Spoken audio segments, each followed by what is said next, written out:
Hello there. Welcome to the Saroy channel, wherever you are in the world, and so much love to each and every one of you. How are you doing? I do hope you're doing remarkably well, and I just want to keep thanking you for all your lovely support and your kind words in regards to the death of my little dog. It means the world to me, so thank you for that. And don't forget to go and get that lovely drink, whatever it is that you enjoy drinking, something refreshing and effervescent, something sparkling, because I've got a fabulous story for you tonight. So before we get started, don't forget to subscribe to the channel, click the notification bell and the thumbs up. And let's get started with tonight's story. Dear Sarah, and all your lovely listeners, for most people they have very little memory of being 7 years old, and likewise for me that is almost certainly the case, with one exception however. There is one day that stands out in my early childhood, above all the other days. It is firmly seared in my mind, like an indelible, imperishable tattoo, that can never be erased or extinguished. For as anything that has a prominent, noteworthy impact in your life, that is never forgotten, that day for me is so vivid, it is almost as clear as it was for me when I was just 7 years old. I was the youngest child, as I had two older stepbrothers at the time, from my father's first marriage, who were 10 years older than I was. So in many regards, with such a vast age difference between us, you could easily say I was like an only child. It's not that my stepbrothers Patrick and Emmett ignored me, but it was more that they were caught up in their own lives and had very little in common with a 7-year-old boy. At the time, my family lived in a gorgeous farmhouse outside of Seattle, nestled in the heart of the idyllic countryside. We owned several acres and a large stable block and barn. My dad would commute to the city every single day. Both my parents avidly cherished and fully appreciated country life and all its abundant rich treasures, so the harassment and inconvenience of travelling into Seattle an hour each way was certainly no skin off my father's nose, for it meant that we could fully enjoy the bounteous, exhilarating fresh country air and go riding regularly in the countryside. We owned 3 American quarter horses in Black and Bay, and there was a plethora of horse-riding trails and sumptuous woodland areas around where we lived for us to regularly frequent, as we lived in an area with an overabundance of trees, along with a plenitude of charming indigenous wildlife. I remember one day my father returned home with a rifle, as he was eager to learn how to hunt, and had already been on some hunting excursions at a hunting lodge under the instruction and guidance of a seasoned professional. I remember my father was beaming from ear to ear as he began examining his rifle ardently. He looked as proud as Punch. He kept opening and closing his gun, loading and unloading it. It was like the little ebullient boy in him came bobbing to the surface like a dolphin riding the waves of the sea, for his face registered such a jubilant, gleeful expression as he attentively rubbed the cloth in his hands up and down his weapon, shining it lovingly, while making some appreciative sounds in the back of his throat, which he always did when he was really chuffed about something. I remember he was so voraciously engaged in examining his new possession that he failed to see me standing there in my Thomas the Tank Engine pyjamas, watching him in a solicitous awe. My 7-year-old mind was in overdrive, like a tenacious, frenzied bee, getting excited over a can of fizzy cola. My father's fervent enthusiasm for his new toy was assiduously infectious on a 7-year-old boy. My mother was calling my father, and in a moment of distraction, when his attention was diverted, he put his rifle down on the bed, in a nonchalant way, and ambled past me. He went directly to the kitchen to speak to my mother. Much like a vulture descending on a carcass I was eager to devour, I dived onto my father's rifle and began to play with it. I was in fervid awe of how magnificently beautiful it was. The weapon felt heavier, much more solid in my hands, so much superior than the inferior plastic fake rifle my dad had bought me for Christmas the previous year. This was the real deal. I could feel the quality of this rifle that I was holding. Even at 7, I could discern the difference. My mother came into the bedroom moments later. In horror, she saw me playing with my father's rifle. Upon seeing her entering the room, I decided it would be great fun to shoot her, so I pointed the rifle directly at her. She naturally thought my dad had put the safety catch on and left the rifle unloaded. Even so, she wasn't happy with me pointing the rifle at her. "Put that down, sweetheart. That's a real rifle. It's dangerous. You must put it down now." Her voice almost became commanding in its tone. "This is serious, Jamie. This is not funny. Put that rifle down and don't point it at me like that." "Pow wow, pow wow. I'm going to shoot you, Mummy, 'cause you're a very bad Red Indian. You stole my cows. I'm shooting you dead right now," I chuckled. Then I pulled back the trigger and said, "Pow wow."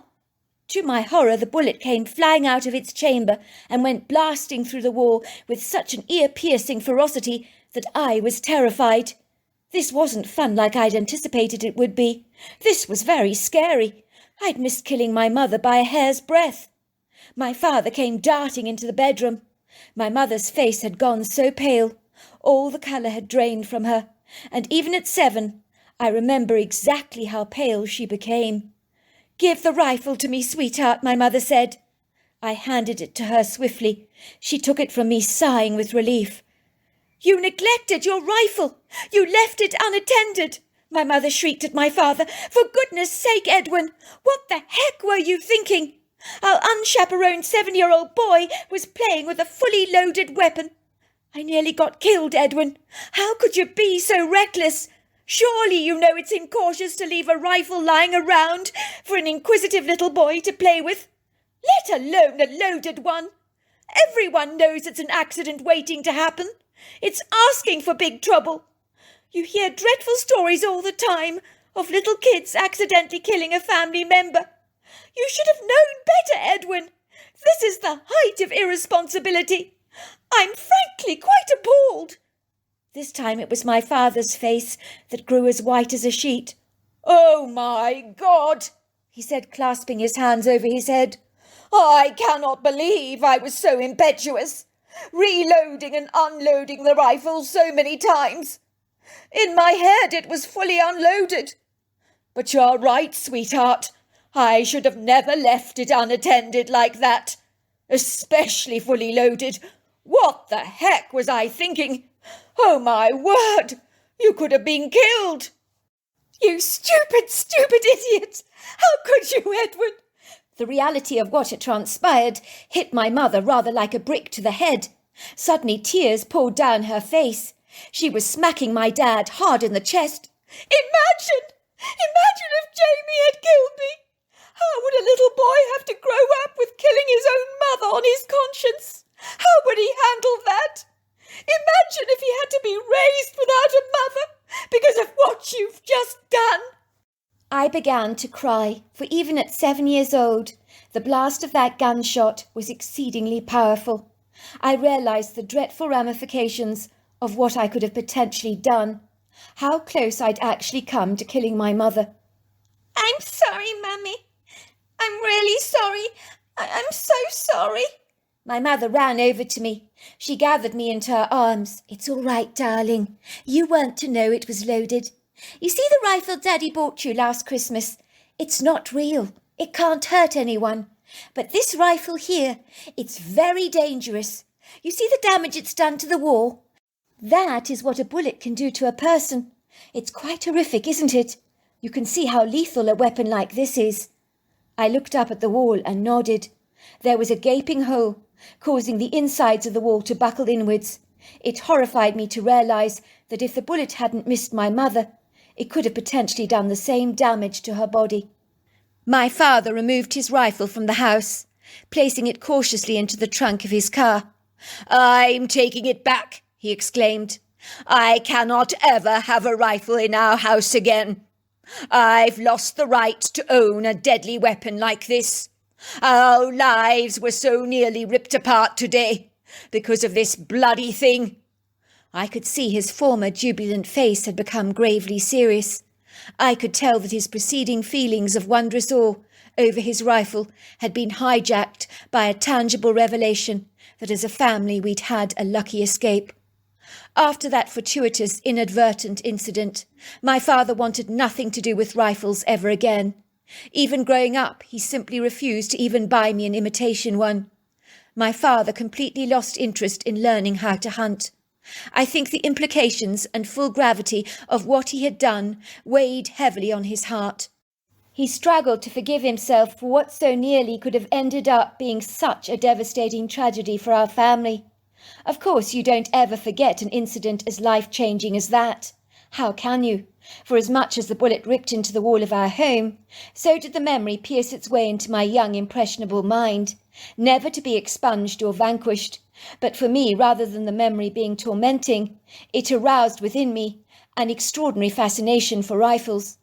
I do remember as I got older, my best friend Piers Vorderman would take me regularly with his family on hunting weekends. Naturally, I never told my parents about these exciting excursions, for they would have put a stop to such adventurous, risky endeavours. So I was clandestinely secretive about what me and Piers got up to.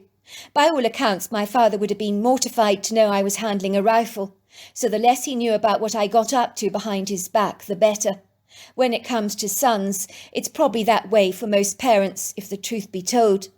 The Vordermans were an affluent, wealthy family, so they paid for me and Piers to have hunting tuition, and both agreed under the sensitive circumstances that it would be mindfully sagacious not to inform my parents about our target practices and hunting expeditions, as they both comprehended such dismaying revelations would leave both of my parents feeling unhinged, unsettled, and exceedingly discomposed. Despite my dreadful setback at 7 years old, when I so nearly killed my mother with a hunting rifle, I didn't thankfully appear to suffer from the same post-traumatic stress disorder that had clearly held my parents captive for so long. Perhaps being that much younger at the time, I was far more resilient, but one thing I knew for certain, I was passionately zealous about hunting, and thoroughly enjoyed all my hunting excursions with the Vordermans. So not being able to share my fabulous conquests with my family was somewhat disappointing, but I knew it would serve only to upset them and ruffle their feathers, as I astutely discerned that even broaching the subject of hunting brought my father out in a cold sweat. When I was 21 years old, Mrs. Vorderman brought me my own rifle as a 21st birthday gift, unbeknown to my parents. It was a Weather by Vanguard Series 2, which is great for beginners, and is a good all-round bolt gun, which I kept in the Vorderman's rifle cabinet, away from the beady eyes of my parents. Pierce and I acquired our hunting licenses. My parents were none the wiser. The less they knew about my fervent passion for hunting, the better. I knew if I told them about what I was doing in my spare time with Piers, they would have tried to put a spanner in the works, so I remained very nonchalant about what me and Piers got up to, as let's just say, still waters run deep. One day when I was 22 years old, me and Piers went to stay at the hunting lodge for about 5 days, courtesy of his parents. The hunting lodge was a private hunting retreat owned by Mr. and Mrs. Bucher, and it was a rarely cosy retreat where the lodge provided the hunters with their own sumptuous luxury-appointed cabins, where no expense had been spared, but all meals were served up at the main lodge in the restaurant area and prepared by an all-American chef who was big on his southern culinary creations that were quite literally out of this world. The glamorous hunting lodge was reminiscent of a grandiose Swiss chalet. It was nestled in the heart of a beguiling, undulating hilly valley that stretched back over an expansive, viridescent area that alternated between wood groves, open clearings, gravel pits, quarries, ravines, and fields of sagebrush, as the all-embracing, multifaceted landscape was richly diverse. The hunting lodge was the Vordermans' best-kept secret. They were old family friends of the Buchers, as Mrs. Vorderman and Carol Bucher were at school together and had both been tennis champions. The lodge itself was fitted with sumptuous fireplaces for those freezing cold winter nights, a library for reading, a games room, a television room, a dining and breakfast area, a gymnasium, a small beauty salon, a nail bar, and even an indoor swimming pool with a bar attached. At dinner that night, Carol Bucher asked me what I remembered about being 7 years old, when I'd been handling my dad's rifle, for Mrs. Vorderman had told her about me shooting at my mother when I was only 7. "Have you forgotten the incident, dear?" she asks me. "I mean, you were so young at the time, weren't you? I don't think I can remember much about when I was 7 years old." "I remember everything," I said stoically. Actually, it's almost as if it was yesterday for me. Every single detail. From my parents' mortified faces to the banging sound of the rifle tearing through the walls of our house. You don't forget an ear-piercing noise like that. It was terrifying. I do remember that. Oh dear, said Mrs. Booker. No wonder your parents are so traumatized to even own a weapon. The mind boggles, doesn't it, as to what they must have gone through that day. Did they ever receive trauma counselling after the event? No, I don't think they did, I told her. But I think they should have done so. You can't even mention a rifle to my father without him going as white as a ghost and physically shaking like a jelly. Mrs. Booker looks at me through her brown, perceptive eyes. She wipes the pastry crumbs from her mouth. That's a pity, she reflects. It might have been a good idea to have counselling. The fact that you have to keep your hobby a clandestine secret from them suggests to me that they were unambiguously traumatised by the incident and possibly have never fully recovered from the shock, which is tenable in the circumstances. I say nothing. For a moment there is a stiff silence around the table. So Mrs. Booker, sensing the awkwardness, tactfully changes the subject. Guess what we've got for dessert tonight, she pipes enthusiastically, her face brightening. It's key lime pie, your favourite, Piers. Piers' face lights up. He flirts with Mrs. Booker. You didn't, Mrs. Booker, did you? He teases, raising his brow. You're the absolute best. I did, she said, and it's cooked by me, not by the chef. It's an old recipe given to me by one of our regular hunting wives. It's never failed me yet. Everyone simply loves this dessert. It's incredibly refreshing. She was right. It certainly was the most delicious key lime pie that I've ever tasted. So tell me, boys, she says, you've pretty much got the hunting lodge all to yourselves. We've had no bookings over the next few days, so you're not going to run into any other hunters. The whole place is pretty much your oyster. So if you need a picnic basket, don't forget to ask Chef Solly to accommodate you. He's good like that. He'll even drop the picnic basket at a specific location so you can pick it up at lunchtime without having to return to the lodge. He'll also prepare you an early breakfast pack if you're intending to set off before the sun rises, with thermos flasks full of coffee and sandwiches. It's important to make sure you're organised for the hunt. The last thing you want to be worrying about is your empty stomach. You can get very hungry and thirsty hiding out on one of those deer stands for hours at a time. Make sure you spray yourself down well with one of our scent blockers, because those deer will smell you coming. They're very astute. Thank you very much, Mrs. Booker. It sounds like a great idea. I think we'll take you up on your offer. We'll order a picnic basket from Chef Solly and some early morning coffee and donuts. Pierce and I are intending to awaken early, before the sun rises. We scouted the area earlier on today. We found a hunting stand one of your boys erected a week ago. We rather like its location. It overlooks a pond and a gravelly beach. Clever boys. Sounds like you've picked an excellent location for yourselves, says Mrs. Booker. In my experience, if you're close to water, you've got a reasonably good chance of taking down a sizable deer with a good rack. But I must reiterate that scent control and wearing the right temperature control camouflage gear are some of the most important things you can do on a hunt. Of course, you boys know by now that remaining quiet and inconspicuous is pivotal. As the deer are savvy, sharp, intuitive, and sagacious, they can easily discern the presence of humans. Many of our hunters completely forget to keep quiet. It's a classic mistake. If the deer discover your hideout, you've inadvertently ruined the hunt for yourself. In that regard, you'll more than likely walk away empty-handed, without any trophy to boast about. You probably don't know this, but we tend to change the deer stands here regularly, every 4 weeks or so. For our hunters, we move them to different spots. You see, if we don't, we find the deer will avoid those former hunting stands. They're very weary, exceedingly clever. My husband ensures we never check the trail cameras too often either. That's another classic big mistake hunters make.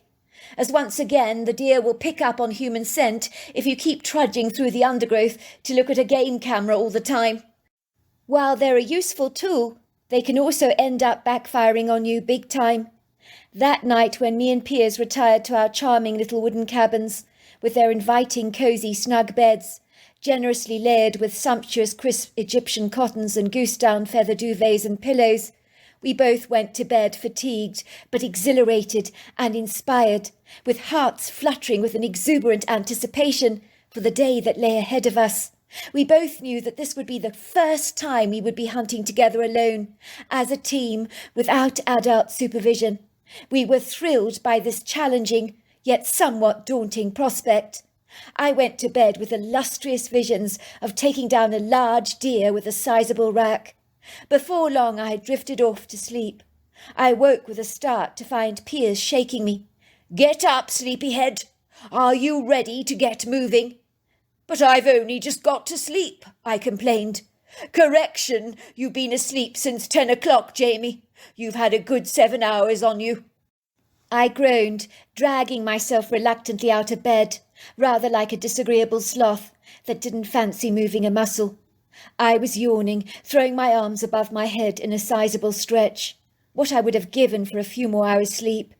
But as I climbed out of bed and hurriedly dressed in my hunting ensemble, I began to feel the familiar stirring of excitement in my gut, almost as if 1,000 monarch butterflies were fluttering in my belly. We discovered that Chef Solly had generously left us a delectable box of goodies for breakfast, red velvet doughnuts and muesli muffins, along with coffees, outside the door in a box. I threw the contents into my light backpack, and armed with our rifles and head torches, we made our way. It was still dusky, but as we neared our approach to our destination, it was steadily becoming visibly lighter with every passing moment, so that the slate and grey silvery clouds marbled a faint dusty blue sky that was birthing over the horizon, while the faint yellow blobs of colour, intermingled with a burnt orange, spread across the sky like big splashes of vibrant paint, to herald the dawning and arrival of a brand new day, with the great pomp and ceremony that only nature can provide. As we entered the forest, the wind was a whole lot less fierce, as the tall imposing ponderosa pines and Douglas fir trees offered us a generous windbreak. We trudged over a vast area of perfidious, somewhat treacherous earthen terrain, with our hardy walking boots, which had become like an inconvenient interruption and cumbrance for us, as we negotiated our way across this unyielding, ancient, exposed root system that jutted above the forest floor, like gnarled bones, and was quick to ensnare an unsuspecting boot in one of its protruding, overhanging appendages, if your attention wavered even for a brief second.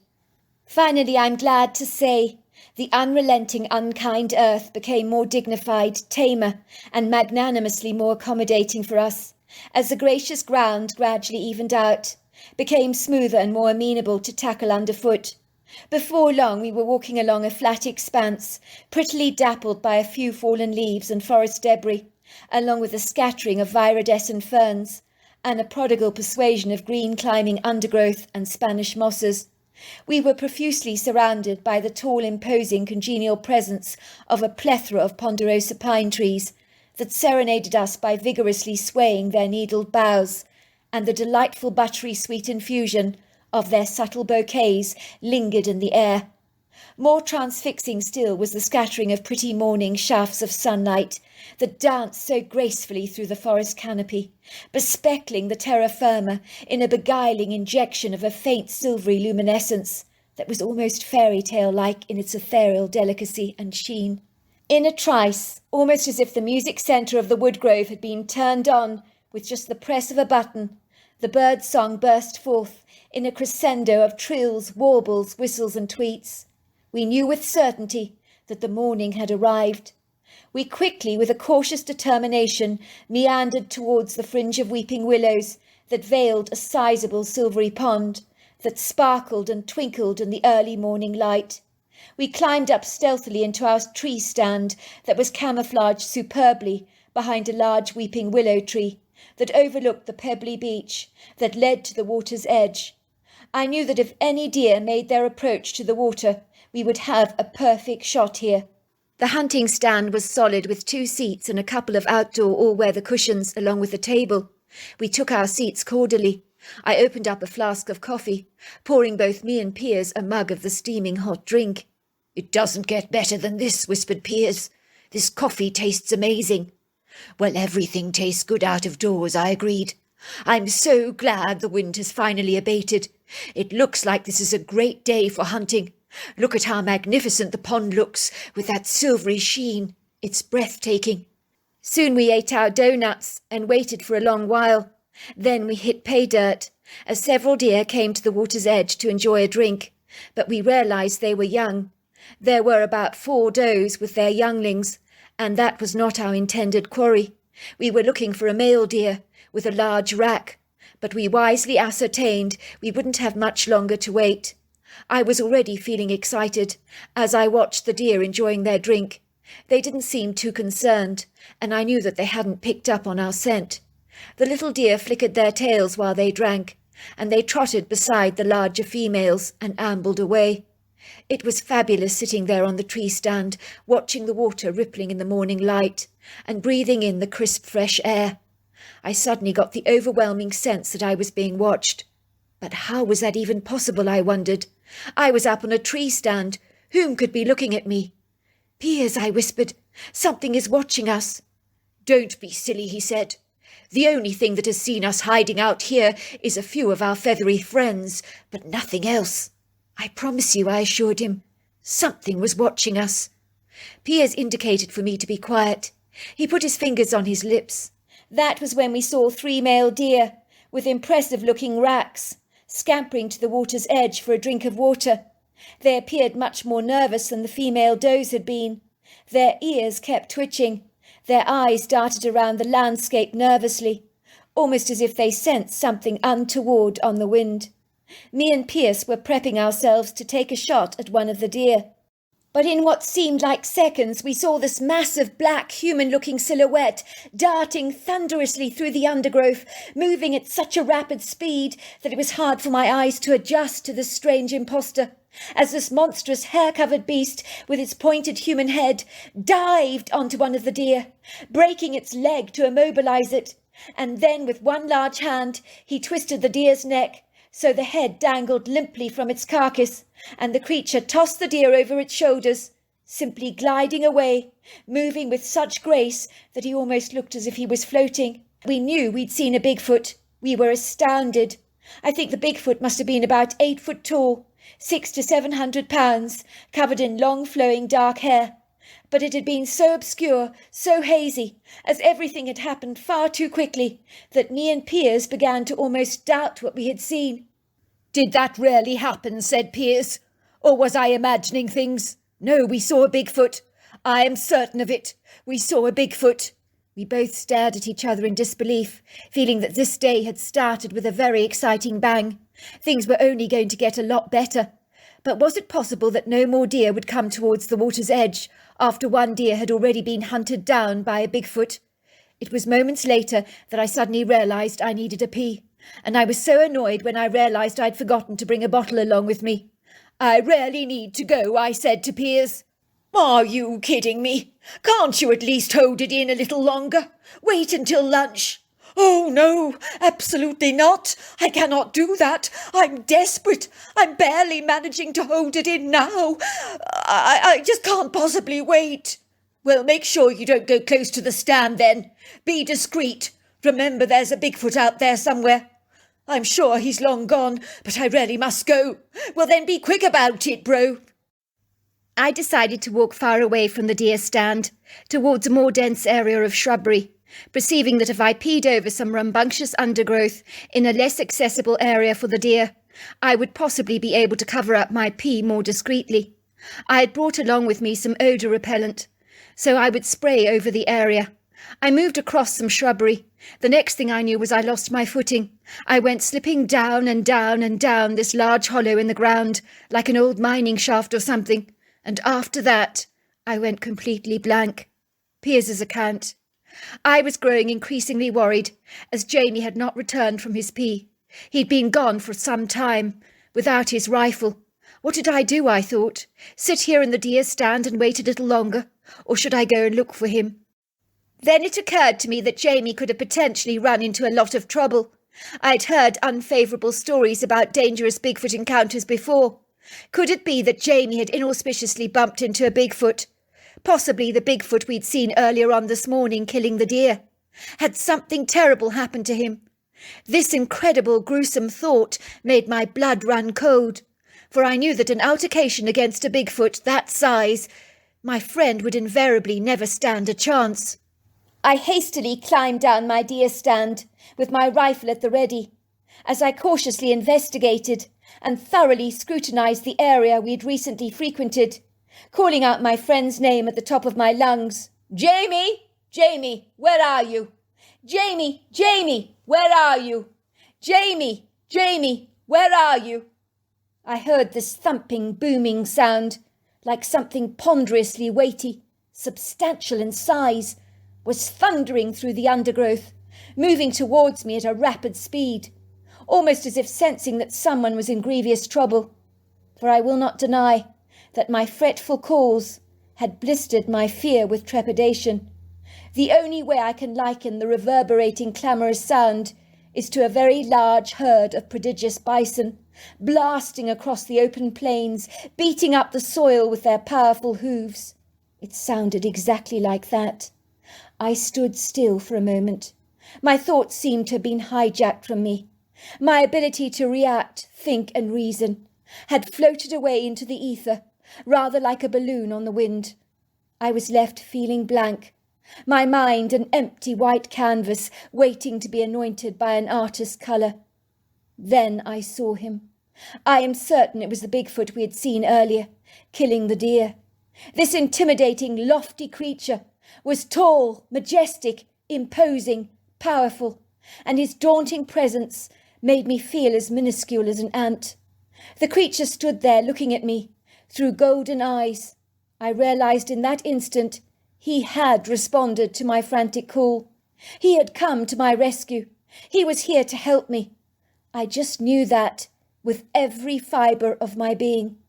I will never, ever forget the kindness of his golden eyes, the genuine concern written across his human-like face.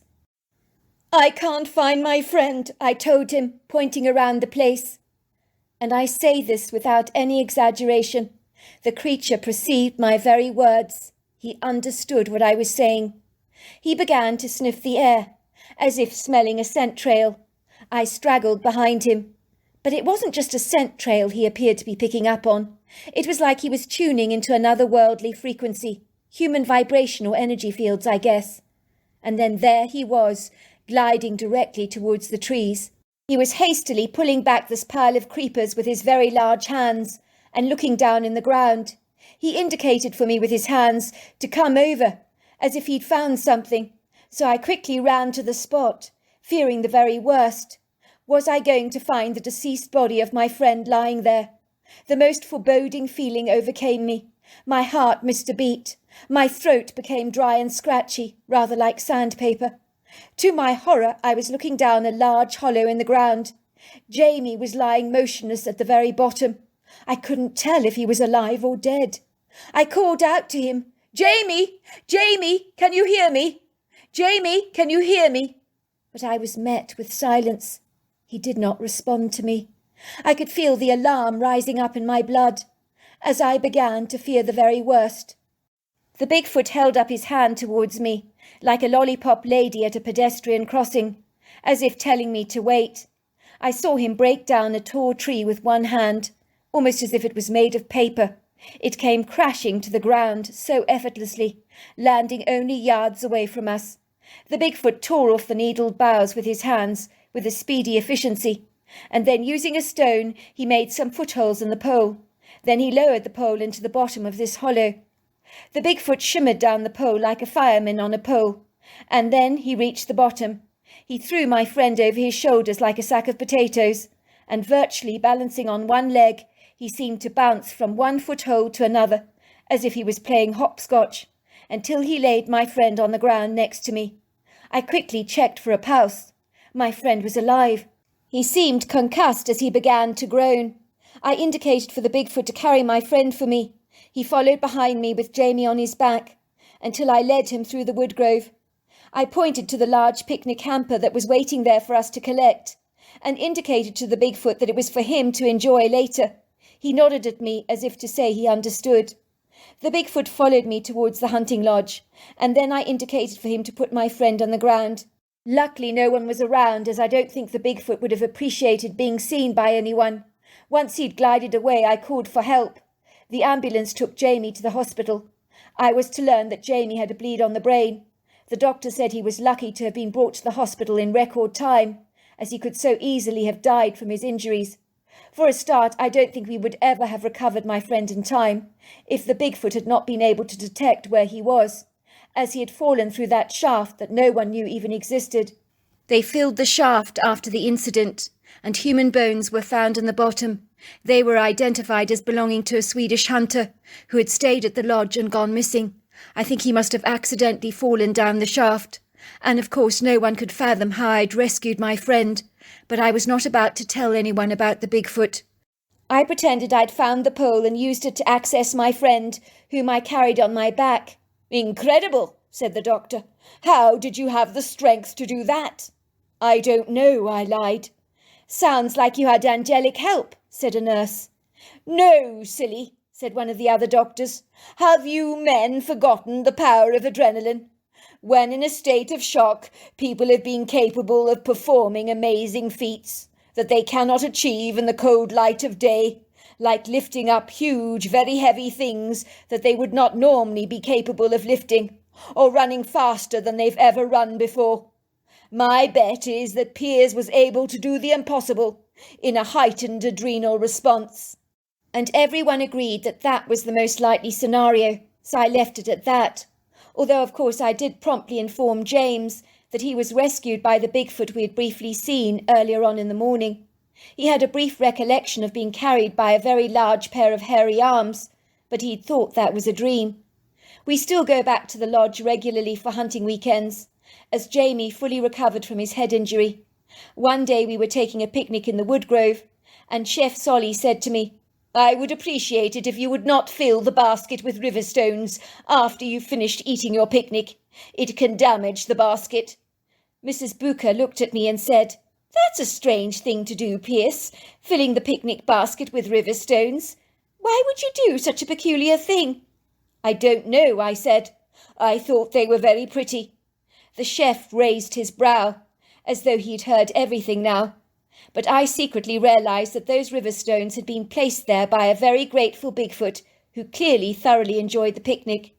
I know the picnic basket that day contained cold pork pies, chicken wraps with avocado and halloumi cheese, pita pockets filled with tuna salad, barbecue chips, a bunch of grapes, oranges and nectarines, and last but not least, 2 thick slices of carrot cake and a large bottle of ice-cold Mountain Dew.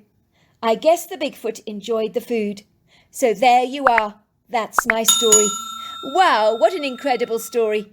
Until next time, goodbye and good night.